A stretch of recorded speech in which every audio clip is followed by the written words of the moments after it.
2 with another throwdown.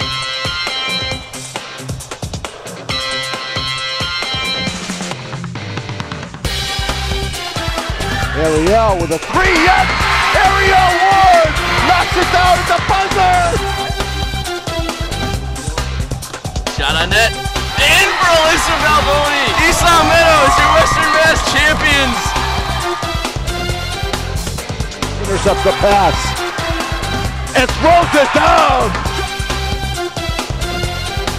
The Russian quarterback is going to be intercepted all the way for an East Long Meadow touchdown! Kylan kick into the goal!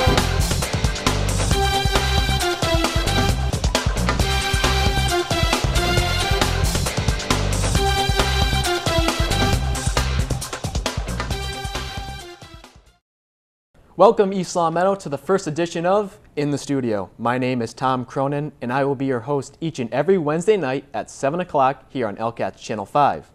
Each week we will have guest appearances from student athletes, both past and present, along with coaches of East Long Meadow Athletics. For our first show, I would like to welcome our guests, George and Sam Blake. Gentlemen, thank you very much for being here today. No problem, man. Glad to be here. How you guys doing? Everything's good. And for all of you that don't know, George and Sam played football here at East Long Meadow, and Sam also played basketball. But first, let's start off with football, guys, and we're going to start off with the 2012 season. George, let's get your thoughts. What were your thoughts coming into the 2012 season? I was really excited. We had a good group of guys. It looked really nice for us. You know, we didn't have any real problems. We had a bunch of guys that weren't all going for themselves. We had a bunch of teammates, you know, a bunch of role players, and I think that set us on a good path to start on. And Sam, your take on that? I feel like we're much more of a family than we have been in the past few years, which it's always good to have chemistry on a football team or any athletic team. And you know, we had a lot of promising talent, so I saw big things ahead of us for the upcoming season. And Sam, let's keep it here with you. How did Coach Raymond help you as a person and as an athlete? Coach Raymond's a really good guy. You know, constantly pushing me in practice to be the best I can be at all times. You know, one time my shoulder was separated, and he was like, "Why is Hunter Shea still running with you?" You know what I mean? So, I mean, he always pushing me, always wanting the best for me, and always bringing it out of me, and always expecting me to be a leader for this football team. So, Coach Raymond really developed me as a player and as a person. And what impact did Coach Raymond have on you, George? Well, during the season and even out of the season, Coach Raymond has always made it a point that I give all that I can give, and not only expecting that of me, but he also did a great job at recognizing when I was given that, and that just helped him and me reflect that onto the whole team. You guys were both senior captains this past year, and so was Danny McGill, Bubba Fisk, and Nick Vernadakis. George, what was it like playing with Bubba Fisk and Nick Vernadakis on the defensive side of the ball? Oh, well, I mean, it's always good, especially when you've been playing with, well, me, Nick, and Bubba have been playing pretty close to each other for 3 seasons. And so you kind of get to learn how your teammates are going to react to certain situations. And it's always good to have somebody that next to you or behind you, and you don't really have to worry about what's going on because you know they're going to do their job, you know. And say on the offensive side of the ball, you had Danny McGill throwing you a lot of touchdown passes this past year. What was that like? Having your quarterback as your best friend as a wide receiver, there's nothing more you can ask for. I mean, being his go-to guy, it feels good to be a quarterback's go-to guy in general. So, I mean, having Dan be one of my closest friends on and off the field made for a really good relationship and made the experiences more fun. All right, well, let's touch on that. Danny McGill, a lot of the offense revolved around Danny passing to you. What is East Long Meadow going to have to do this year to get back into the playoffs? Is it going to the running game have to step up with people like John Bortolucci, Nick Shea, Tanner Vizino, Ethan Young, and others? Because the passing game's not going to be there because Danny McGill's left, you left, and East Long Meadow's getting a new quarterback in Devin Kennedy. So it's going to be his first year. So how big does the running game have to be for East Long Meadow? I think the running game definitely has to step up, you know, more than the years past, you know, especially the past 2 years when I've been playing. But there are lots of up-and-coming wide receivers such as Ryan Taft and Richard Ukulele, Yeah. you know. But yeah, they have a lot. They have a lot of, you know, low talent, like low-key talent, you know, coming up through wide receiver. But the running game is definitely gonna have to step up. But they have the players to do it. John Lucy, speed demon. Nick Shea's a beast. You know what I mean? Tanner Frazino always good for first, second down back. So they have a lot of reliable guys who can get the job done. Yeah, also they have Mike Magipinto too coming into a sophomore season. George, a lot of holes on the defense need to be filled. What does the defense have to do to make East Long Meadow a contender in the playoffs? Well, honestly, a lot of the kids that are on this defense right now were just young last year. Mm-hmm. And so a lot of those guys have been working out in the off season, and I've been with them during the summer, and these guys, they're going to have a lot of players with the drive and the effort that are going to take them where they need to be, and a lot of the tenacity that it takes to play defense, and they're going to be successful in that. Now, both of you have played in a Thanksgiving Day football game against Long Meadow a few times. I've only broadcasted once. What is it like playing in that game, walking out? Is there more pressure when you're a senior and a captain? And George, we'll start with you. In my opinion, I don't see there being any extra pressure, because at the end of the day, it really is just another game on our schedule, and I've always felt that way about it. Now, is there a little extra incentive to win that game? Of course, because that Thanksgiving turkey just don't taste right if you don't win that game. You know what I mean? But I mean, it's an amazing environment, and so just that alone it amplifies all your emotions and amplifies everything about the game. And so, would I say it's pressure? No, but it's definitely something. It's definitely a step up from the average high school football game. And Sam, you are a big playmaker on this past team. Do you feel pressure trying to make more plays than usual in that game? No, you can't put that kind of pressure on yourself, in my opinion. There's big games throughout the season. Obviously, Long Meadow being kind of the biggest, just because of what to expect. But no, I'd look at it just as another game. Try and go out there and dominate my opponent like I do in every other game. But with all those fans watching, like 5,000 fans watching, I mean, you kind of put if anything, I kind of put that pressure on myself to try and make my own plays and do the things that my football team expects of me. All right, well, let's touch on that. There are thousands of fans at this game. Does that make it more? Let's see here. Does it make it more pressure on you than a regular Friday night game? And this game's not on Friday night under the lights. And I don't think it puts more pressure. I think it's something more to look forward to. Definitely. Nights before the Long Meadow game, I'm dreaming about how many people are going to be there. How it's packed around. There's nobody. There's no open spaces around the fence. Things like that. It's definitely something to look forward to as a competitor. I mean, if you love competing, then that's the game you want to play in. George, what are you most going to miss from playing here at East Long Meadow on the gridiron? Wow. What am I going to miss most? The environment and the people I play with. Well, football, you're always, if you're continuing to play football, you're always going to have the fun that you have. You're always going to like some coaches, like some players. Mm-hmm. You're always going to have a good time, but you're never going to have the same exact group of players. And that's really what I'm going to miss out on the most, the people that I played with, and that's just something that I can't replace in the coming years. And Sam, what are you going to miss the most here from East Long Meadow? I'll probably miss, playing with this guy the most. Nothing better than playing, high school sports with your brother. Sharing certain memories, with your brother, things like that, certain moments. I miss having my parents at every game because now we're splitting up and now they got to choose which game they're gonna go to. So I mean, it's little stuff like that, and nothing beats high school. High school. A lot of people refer to high school, that's their glory days. That's sometimes the only days people have. So. I'm definitely gonna miss, the environment and having my family. Yeah. Speaking of the glory days, what was your favorite part of playing football here at East Long Meadow? Oh man, probably running up the sideline, man, and hearing people scream. That's an amazing feeling. Some people say, I was by myself running, making a play, and I couldn't hear nothing. I heard it every time.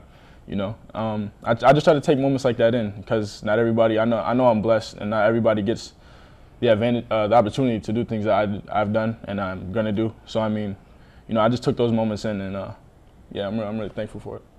And George, what was your favorite highlight here at East Long Meadow? It's hard to pick down to just one. If I had to say my favorite highlight, it would be watching how the team adapts and evolves over the 3 years since I've been here. That's probably my favorite thing. Just watching some young players just come up into their own and take on roles and things that I've never seen them, that I never would have envisioned prior to them actually filling those shoes. That nothing beats that for me.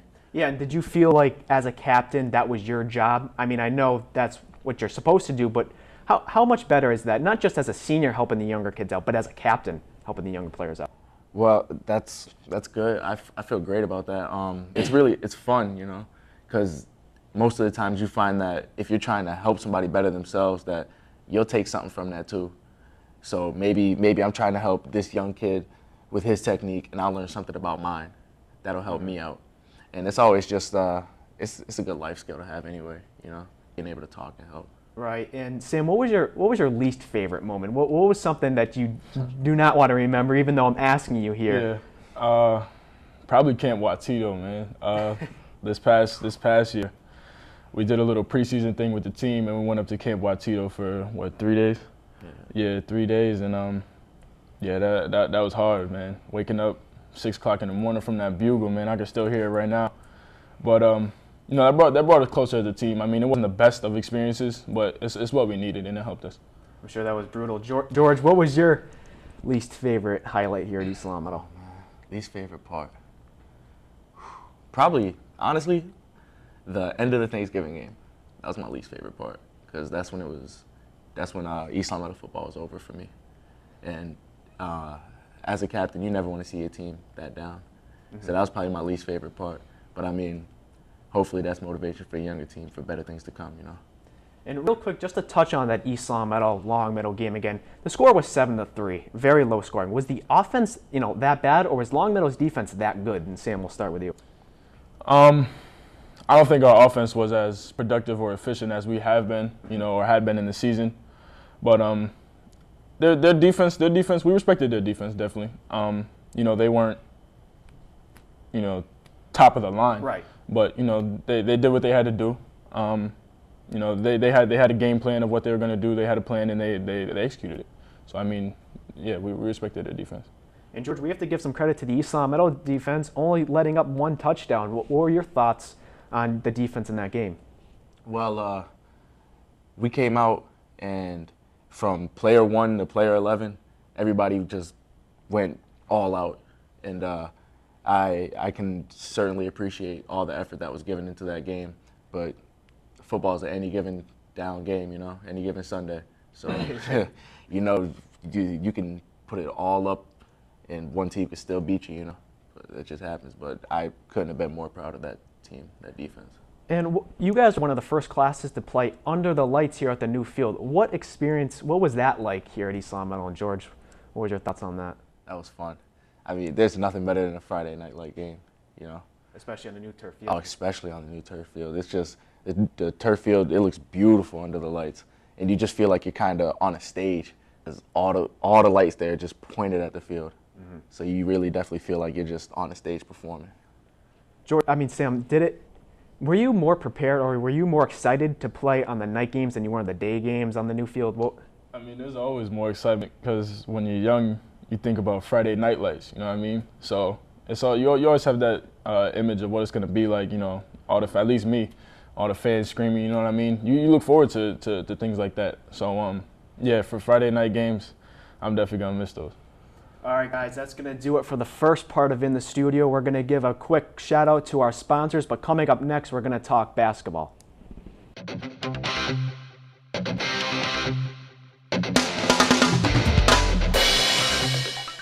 In the Studio is brought to you in part by The Pizza Shop, home of the legendary dough, Shaker Road in East Long Meadow.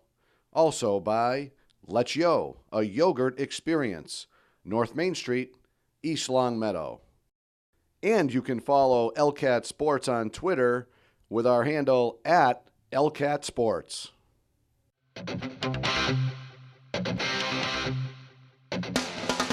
Welcome back to In the Studio, everyone, and now I am joined by Sam Blake. And Sam, let's talk a little bit about your East Long Meadow basketball career. Coming from Coach Tony Bergeron, who is more of a, more loud coach, and then coming to Coach Youssef, who's more of a humble coach, how difficult or how easy was that for you? It's never a difficult transition, changing from coaches. I've had 3 coaches in my, 5 years of varsity basketball experience. Yeah, like you said, Coach Bergeron, he's not afraid to let you have it, and he doesn't care who's listening. You know, my parents are at every game, and he's cursing me out in front of my mom. You know what I mean? But that's how he is. And Coach Youssef, more mild-mannered, He does a lot of his, yelling behind the scenes, in the locker room and stuff like that at practice. But Coach Youssef definitely has a side to him that's aggressive and passionate about the game he loves, and he's just more mild-mannered, in the public eye. And did being more mild help you personally, and did it help the team overall? I think it helped a lot of the team. To me, it doesn't really matter how you are. I mean, I'll adjust you. I'll help you, be comfortable in the environment as a coach. Because I know how transitioning is. I know how it feels to be, the new guy. Even though he's a coach, you still feel new. But yeah, it doesn't really matter to me. But I think our guys responded well to Coach Youssef's mild-mannered personality. And for everyone that's watching that doesn't know, Coach Youssef is very young, and he played at Bentley, and he even led them to a Division II national championship. Since he's a very young coach, did that help you, and did it help the team? Could he relate to you better than Coach Bergeron could? Absolutely, I think. The summer before the basketball season, I was out there playing in the tournament in Springfield with Coach Youssef. So he knows how young people play the game. He knows how we want to play. We're up tempo, fast. Let's get on fast breaks. Let's run. Let's make plays. Not really that much setting up in the half court. We did it when we had to, but he knows our mentality though. He knows we're aggressive, and he knows we like to have fun. Now I asked you how it was like to be a senior captain on the football field. What was it like to be a senior captain on the court this past year? Me personally, I like being the person that players come to when they need leadership advice, or just like a big brother on the basketball team. Yeah, I look forward to that responsibility. It was really fun. I love each one of my guys, from the freshmen to the seniors who graduated with me, It was really fun. I'm going to throw some numbers at you. 1094, 7 and 4. Do you know what those numbers mean? I have no clue. All right, well, let's start off with the first one. You scored 1,094 points in your career. You were the 7th ESOL Medal basketball player to do it and the 4th male to do it. What was going through your head as you stepped up to the line, having 999 points at the free throw line? It's a moment I dreamed about, ever since I was in middle school, honestly. I have family members, Joe Ragland, Isaiah Wallace, who scored 1,000 before me, and they've done it efficiently, and they've done it well. So having people like that to look up to and, goals like that to strive for was really cool. So, it all came rushing back at that moment. But surprisingly, when I was at the line, I didn't feel that much pressure. I don't know, I just make the free throw, man. That's how I felt. Now, when I was broadcasting, Nate Lindsay's the one who told me you were about 60 points away. When did you start to figure out you were creeping in on that milestone? I saw it in the paper, actually. It was in like the side, on the side of an article. And it said I needed probably like 60 points. Yeah. And it was talking about, how I averaged like 16.6, so I should reach it, easily before the playoffs. Yeah, and then when I saw that, I was like, oh man, the pressure's on. But, I ended up doing it. Let's reflect on that Westfield game. I mean, you guys had a big lead, and then, you guys blew the lead, you guys could say. What was the locker room like? Because you had that big milestone, and Sam Blake's 1,094 will stay on that banner. The loss will be forgotten. But what was the locker room like in halftime? Well, at halftime, and at the end of the game as well. Yeah. We came out dominating them. It was like 29-11, when I scored the 1,000, so we felt good where we were at. But, I think in the fourth quarter and overtime, we scored like 2 points combined or something like that, which is ridiculous. But the environment in the locker room was kind of iffy. Nobody knew really where to be because I scored 1,000, but we lost. So, it's kind of mixed emotions. What was it like playing with like Luis Rodriguez, Danny McGuill, Josh Bosworth? You've been playing with these players or athletes for years. What was it like with your final season with them? Going into your final season, it's your final season. It was a constant thought on my mind about this is my last season with these guys. Over the past 3 years, I got really close with those guys. Lou, Dan, Josh, all of the guys, Jalen. So, having to be in my last year with them, it was something I tried to take in at all times. Just, make the most of every moment. When we go on a run and they call timeout, take the most of every moment, and don't take it for granted. The first half was tough for you guys the whole season, but when you guys came out of the half and played in the third quarter, it's like you guys were putting on a clinic. What did Coach Youssef change in the locker room at halftime to make sure you guys were able to basically run away with the game after the half? I think Coach just drilled into our minds, like, what are you guys doing? Like, why do we need to go through this every game? You know what I mean? But I think a lot of it had to do with us too as players. You know, why there's no need for us to put ourselves in those kind of situations. You know what I mean? Stuff. It would take normally like just one play to trigger our team, and then we were clicking on all cylinders. What was it like playing here at East Long Meadow on a Friday night when the arena, or you could say court, is packed with other students, and what was it like for you as personally? There's nothing like that. You know, you come in, you come out for layup lines, and you see no seats. You know, that takes me back to sophomore year, our first game when we played Cathedral. You know, I was young, and I walked out, and my eyes got wide. I couldn't believe it. You know, all these people here to watch us play. You know, you don't feel that big. But, you know, as a senior, you kind of feel like a vet. It's just, you know, you see the people and they're here to watch you put on a show. So, I mean, seeing the people after a while just I became accustomed to it, and, you know, I just did my thing. Sam Blake, Josh Bosworth, Eric Carrington, Danny McGuill, all gone. This upcoming team is going to be very undersized to what it was last year. What is Coach Youssef going to have to do to get East Long Meadow back into the playoffs? I think he's going to have to preach help side defense, boxing out, and discipline. You know, close out on shooters, don't jump at pump fakes. You know, always help the helper. You know, that's just basketball terminology. You know, stay disciplined, take charges, and don't gamble because you're gonna 5-on-4. You have a disadvantage. I think this team's just gonna have to work on its discipline because you know they're young, they're gonna be anxious, they're gonna be excited. So just how to stay calm in those moments and you know, think about what you're doing and know that how you're going to help or hurt your team if you make certain decisions. You played with Danny McGuill on the football field, and you also played with him on the basketball court. How special was that relationship between you two? Man, it was amazing. Every time I passed to Dan in the corner for a three, I would put it up because I knew it was going down. You know, that's what he does for our basketball team. He's a knockdown shooter. You know, sharing certain moments like that with Dan are really cool. You know, in basketball, big threes can turn momentum really quickly. And when we needed a big one, Dan would give it to us. So, I mean, sharing those moments with him when the crowd would roar after he hit a big three, stuff like that, really cool. I'm never going to forget it. Now, on the football field, your rival's obviously Long Meadow. But on the basketball court, it's you guys have an undefined rival with Long Meadow and Minnechaug. What is it like playing against Minnechaug with people like Lance Hill on the other side? Remember, they came in here, I believe, on a Thursday night. It was packed, and you guys dominated them the whole game. What was that like? Playing against Minnechaug first, you know, Lance, he's a great player, obviously. He scored 1,000 points. He carried Minnechaug for his 4 years of high school. And this year I had to, I guess you'd call it pleasure of guarding them. But as a competitor, I look forward to that. Right. Playing Minnechaug with our fans in the building and their fans in the building and everything packed, sold out. You don't beat that environment in high school. And then for us to dominate them, come out on top both times, but especially here at home, it was an amazing feeling. And you guys were talking earlier about your cousin Joe Ragland. He played at Wichita State. How did he help you as a high school basketball player and moving forward in life? I remember Joe coming over our house. I remember one time it was the winter and it was snowing. It was inches of snow on the floor. And he went outside and had his gloves on and was out there shooting. I'm like, Joe, it's snowing. What are you doing? He's like, I gotta shoot. I gotta get my shots up today. So I mean, I learned little lessons like that from Joe. I saw how he worked. I saw how when he played in high school. I remember him at Westside. He was unstoppable. You couldn't do nothing to guard Joe. He had a mid-range game. He had a three-point game, and obviously he could go past you and get to the hole. So I saw that dominance. I saw that competitive level with him, and that's something I try to equip my game with.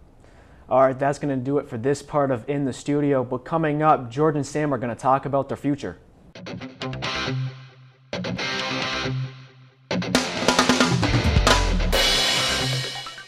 In the Studio is brought to you in part by The Pizza Shop, home of the legendary dough, Shaker Road in East Long Meadow. Also by Let's Yo, a yogurt experience, North Main Street, East Long Meadow. And you can follow LCAT Sports on Twitter with our handle at LCAT Sports.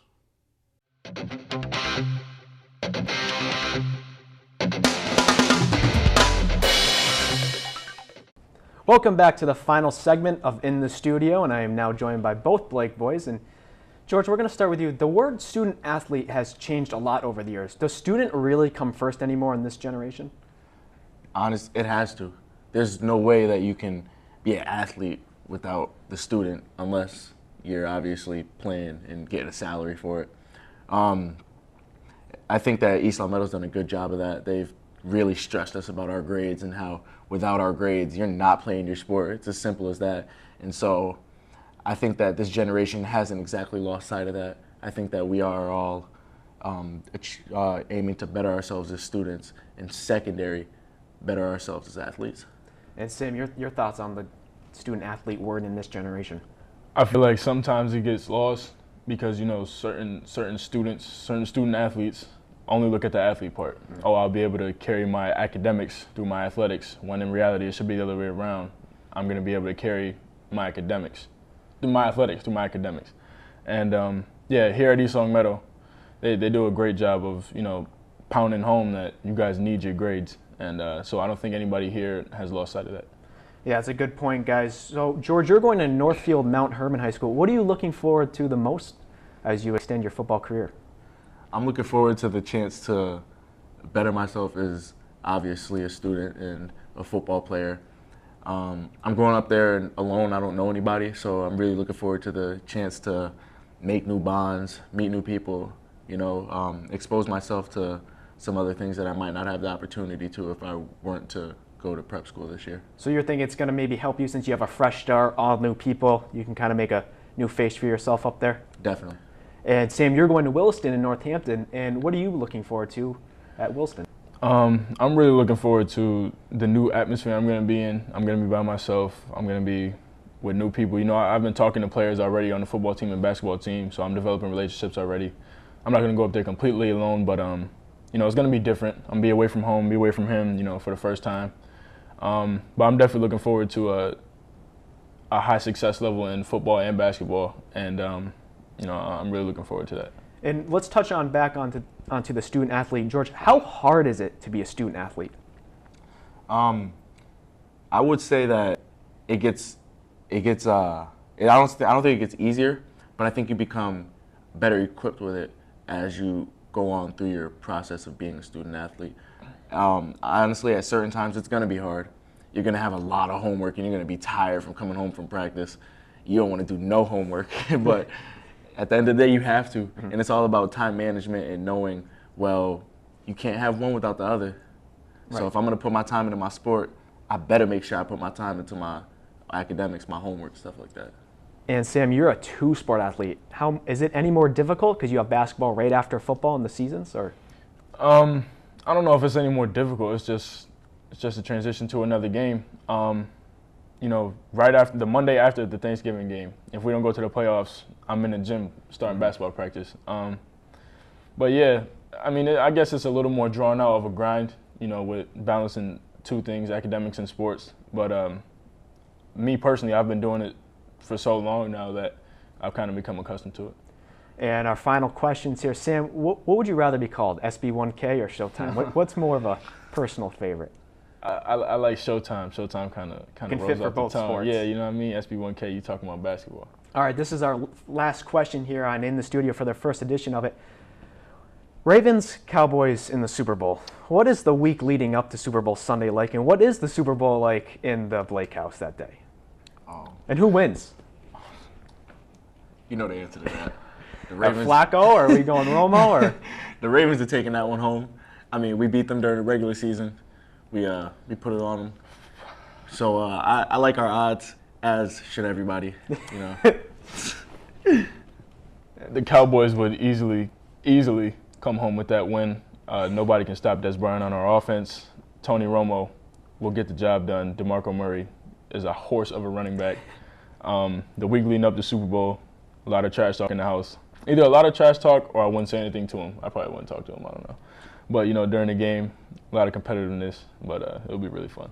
all right, split views. Maybe that could be the Super Bowl this year. Who knows? Who knows if Romo can actually get his act together, huh? Hopefully. All right, that's going to do it for this edition of In the Studio. Remember, we have exclusive interviews with East Meadow athletes and coaches, both past and present, each week here on LCAT's Channel 5 at 7 o'clock.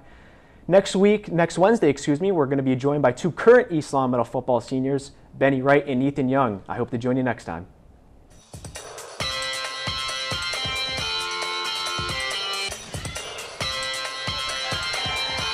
Carrington with another throwdown.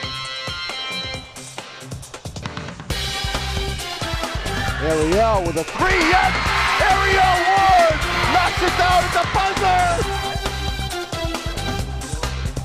Shot on net. In for Alyssa Balboni. East Long Meadow is your Western Mass champions.